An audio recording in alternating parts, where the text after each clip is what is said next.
Shabbat Shalom, y'all. Happy Friday. We are here for our weekend reflection message. And yeah, the assignment is really just to sit tight, hunker down, and get lost in mundane tasks and reflect. So right off the bat, we got the sun in Virgo. This is definitely like a time of year. Sorry, I just ate like chocolate covered almonds, so I feel like I'm like spitting crumbs on my face. This is definitely like a Virgo prominent time of year. Like in the Hebrew calendar, this would be considered the month of Virgo because we just had our new moon. So then the new moon sort of flavors the whole month. So the new moon in Virgo launched us into the month of Virgo, which is the month of Teshuvah, which is the month of repentance leading up to Rosh Hashanah, which is our spiritual new year, which is basically sort of like thinking of it like a spiritual soul dry cleaning to start the year off on a fresh, clean slate. I mean, it's so much more deeper and layered than that, but just so you have some relevance as to why this is significant. So right off the bat, we've got that Virgo energy showing up, the sun in Virgo with health. We have Jupiter in Pisces, seduction.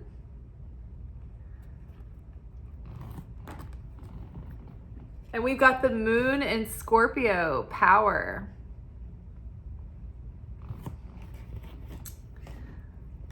Giving context to the sun in Virgo, we've got 9 of Wands.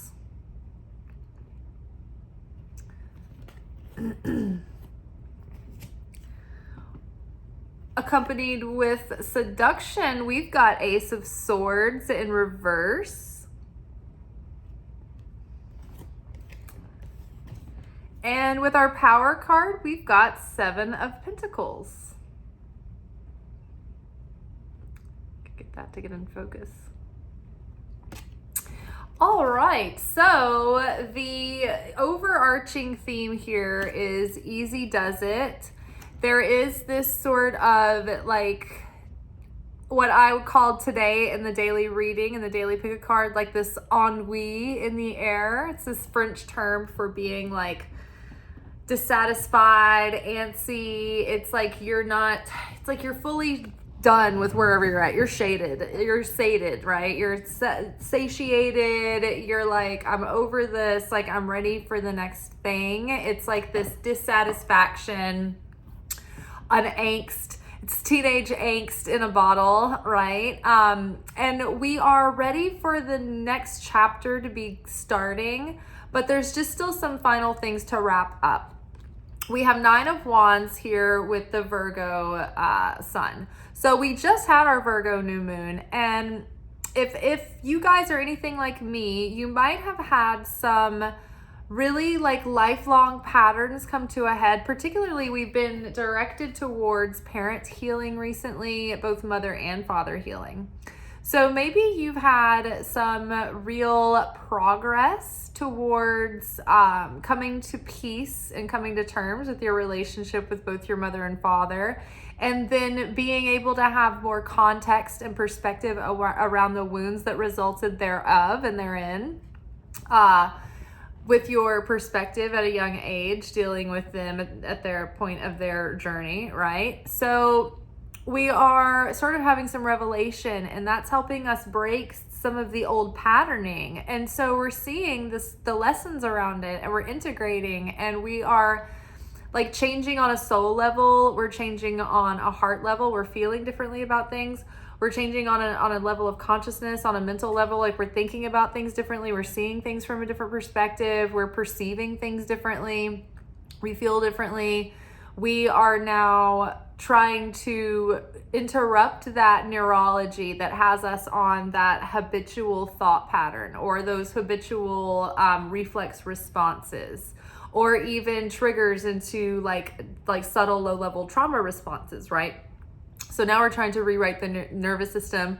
We're trying to rewrite our behavior. We're trying to become more self-aware and more in the present moment. So right now we have Pluto going back, retrograding back into Capricorn for the last few weeks of the year, for the last time for 300 years. And so this is a 15-year long cycle that started in 2008. So think about this. This is like the last 15 years of our lives. All the struggles, all of the lessons, all of the challenges, they have all been tied up in this, woven up in this energy of Pluto and Capricorn. So all this struggle, Nine of Wands here, it's about to come to an end. So don't walk out of the classroom yet. There is still some valuable wisdom to be integrated before final exams are complete and graduation is over and the cycle is done. So don't waste this time. We had a minute of a breather, of a preview of what's to come when Pluto moved into Aquarius briefly this year. Seemed like, some lighter energy was in the air, but Pluto had to go back into Capricorn. So we are invited to not waste that opportunity to really reflect on, wow, look at where we are now. Appreciate where we've been, where we've come from, where we are in this moment, and what it took to get here, all the strength and all the wisdom and all the experience that we've attained up until now. And then how that is going to help us in the next phase, right? But we have to wrap up those old chapters and we have to finish out those old lessons and heal those little nuanced things that are still lingering there in the subconscious. So the Knight of Wands is here. It's like, hey, you have the strength to see this through. You can take control of your affairs. You can take control of the situation. You can overcome this. You can be victorious over these self-defeating beliefs and limiting beliefs and tendencies and programming and paradigms and relationship patterns and roles that you've always played. It doesn't have to be like this anymore. But you are unbecoming the creature that you were, and you're becoming a new creature. And so you have a little ways to go. So summon your strength, stand your ground, continue on, persevere, right? Persevere towards the end of this part of the adventure. Now, the Virgo sun is okay, instead of pushing your goals forward right now, which is the Ace of Swords reverse, is don't push anything too much right now. You're not going to get what you want by forcing anything or by being pushy. That could backfire. So ease up, just chill for a minute. There are variables up in the air. So Virgo is hey, use this time to, instead of pushing something new forward or trying to get into the next leg of achieving your dreams or whatever, just sit where you are for a minute and let it all sit, let it all marinate. And in the meantime, take care of business.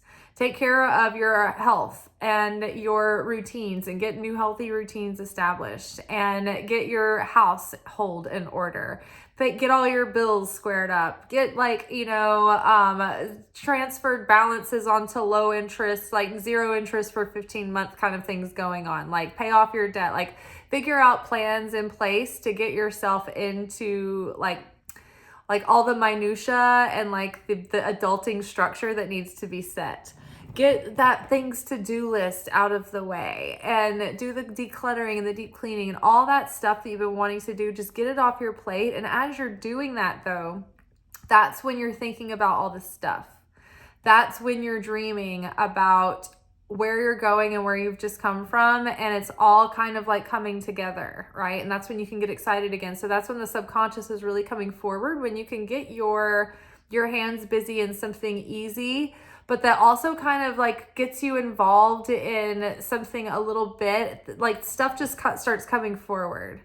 For me, if I start getting into a project that keeps my part of my brain busy and keeps my hands busy, the deeper part of me can start coming forward, and I can kind of go into a trance, go into autopilot, get really peaceful, and then the subconscious just starts coming forward and showing me all this stuff.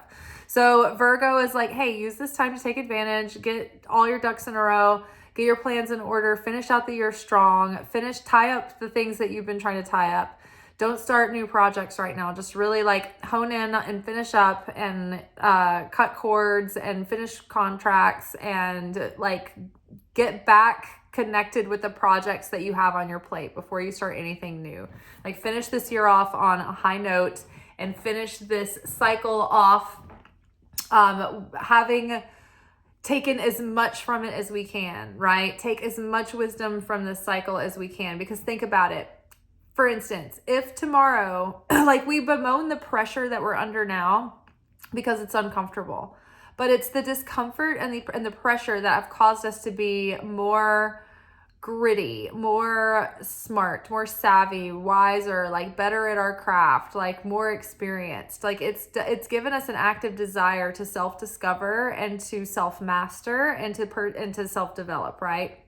And so the pressure is usually the thing that, the pressure is the thing that makes the coal into a diamond, right? And the same with us, with our life experience, right? It's like you really learn under a new sort of like scope when you are feeling the challenges of life and when you're in the midst of them.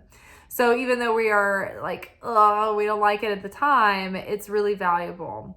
It's like in the summertime, I love the summertime to go out and run in the midday heat because I get the best sweat of the year. Like I'm like raining sweat by the time I get home. And I don't sweat like that any other time of year. Like not even really in a sauna necessarily. So it's like I look forward to that kind of heat and pressure all year long to get that sweat out. Same for like the kind of like challenging times of our life when they present, that really sweats out those toxins within our negativity, our weakness, our fear, our lack, our doubt. That's when we can, get stronger. And so, what if all your dreams came true tomorrow and you had all the money in the world and you didn't have to worry about anything and you weren't under stress anymore and the love of your life showed up and everything was good and they were very reassuring, and so you didn't have any kind of like anxious attachment issues, and you had time to like pursue your goals and your hobbies and everything was great, everything was supported, and you didn't have any pressure anymore. Like, would you be able to become your higher evolved self without that pressure left, right? Would you be able to see what you're really made of if you're not pushed up against the wall, so to speak? Like, yeah, it's easy to pull things off when you're completely supported and you've got a cushion and a safety net and means and resources. But it's another thing when like you don't have the means and everything's at stake and like everything's pushing up against you. And you're like, yep, any minute now I'm on the edge of oblivion, and you're still making it. That's what makes the hero impressive.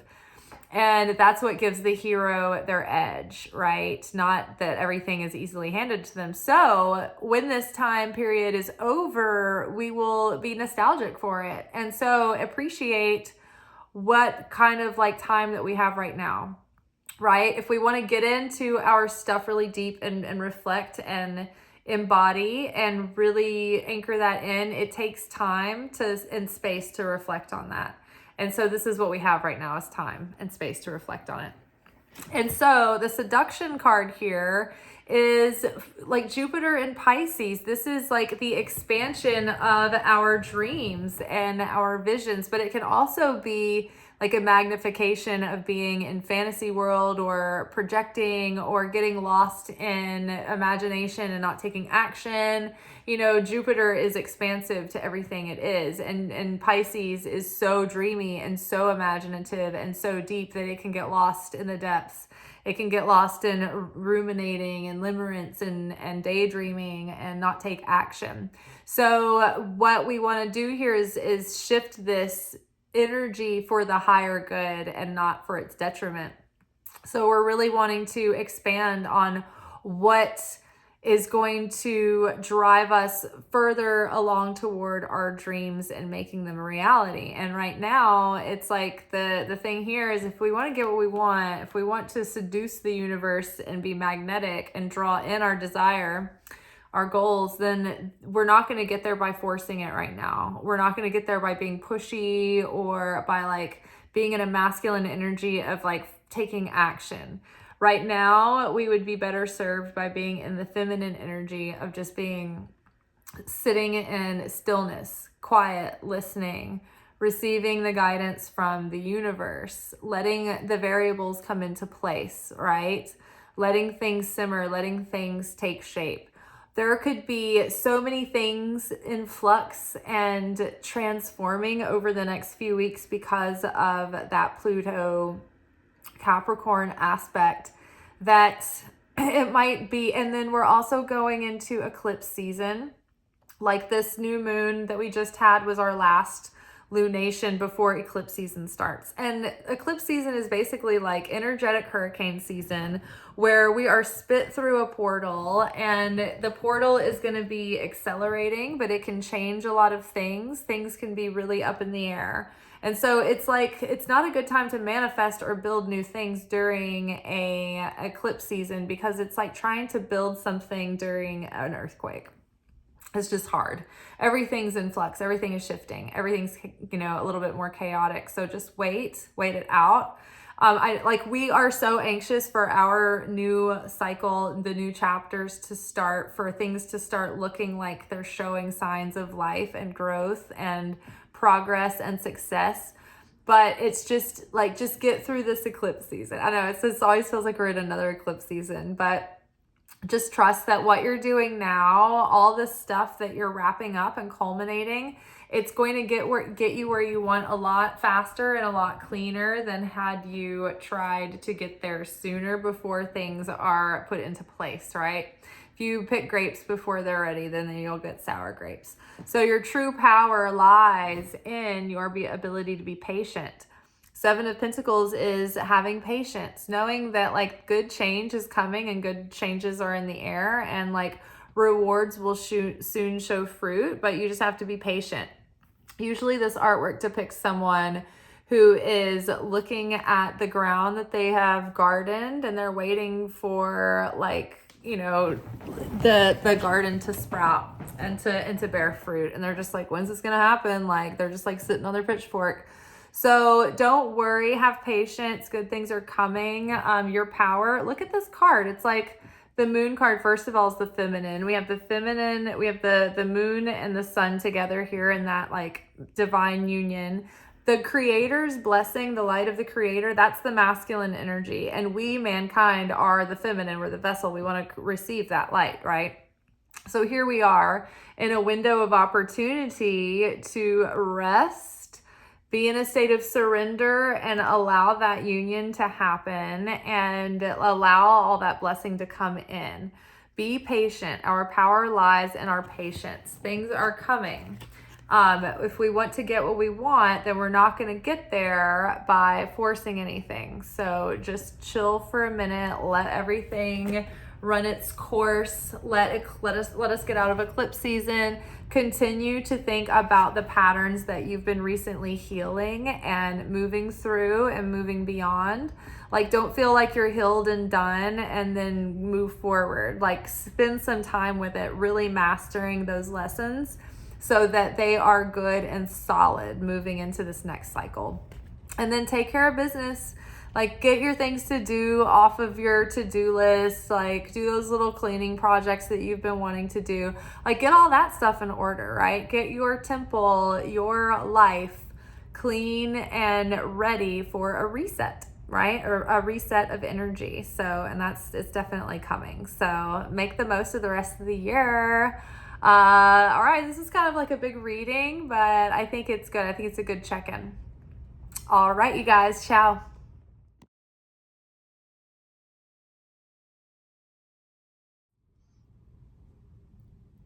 Thank you for watching. If you enjoyed this video and you got something out of it, then please give it a like. Subscribe to the channel. Turn on notifications to be notified of when I drop content. Like the videos, comment, share them. Anything that you do helps these messages get out to other people who need them. So you watching a video and taking an action on it actually makes a positive difference in someone else's life.